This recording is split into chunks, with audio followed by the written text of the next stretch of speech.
सैया जी फसल बहारवा कैसे छठ करे आई नई हरवा कैसे छठ करे आई नई हरवा बड़े सैया जी फसल बहारवा कैसे छठ करे आई नई हरवा नहीं भैया घरे बारे बोल के जाई बाजारे नहीं भैया घरे बारे बोल के जाई बाजारे नहीं हाथवा में बाटे रुपैया सखी दया कई दी है छठी मैया सखी आई जइहे घरे तोहर सैया सखी दया कई दी है छठी मैया सखी आई जइहे घरे तोहर सैया सखी आई जइहे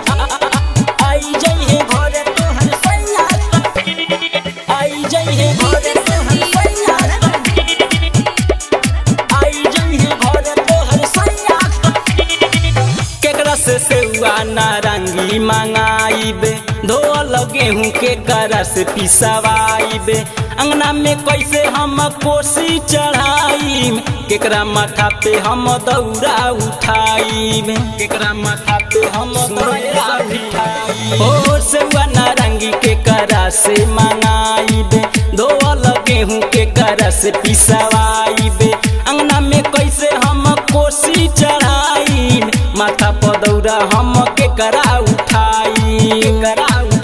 सब होई जाई काम धर मैया जी के नाम सब होई जाई काम धर मैया जी के नाम पार कई दी है दुखवा से मैया सखी दया कई दी है छठी मैया सखी आई जइहे घरे तोहर सैया सखी दया कई दी है छठी मैया सखी आई जइहे घरे तोहर सैया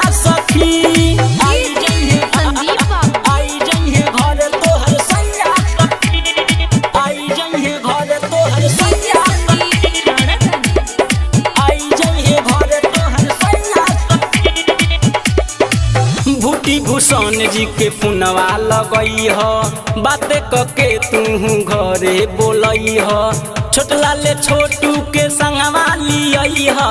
उनके से कल शादी अरिया मंगई ह उनके से कल शादी अरिया मंगई ह भूटी भूषण जी के पुनवा लगई ह बाते कके सखी घरे बोलई ह छोटला ले छोटू के संगवा लियई ह उनके से कल शादी अरिया मंगई ह सखी कर विश्वास पूरा होई जाई आस सखी कर विश्वास पूरा होई जाई आस सच कहेले चंदन भैया सखी दया कई दी है छठी मैया सखी आई जइहे घरे तोहर सैया सखी दया कई दी है छठी मैया सखी आई जइहे घरे तोहर सैया सखी सैया सखी बोला बोला छठी मैया की आई जइहे घरे तोहर सैया सखी संदीप बाबू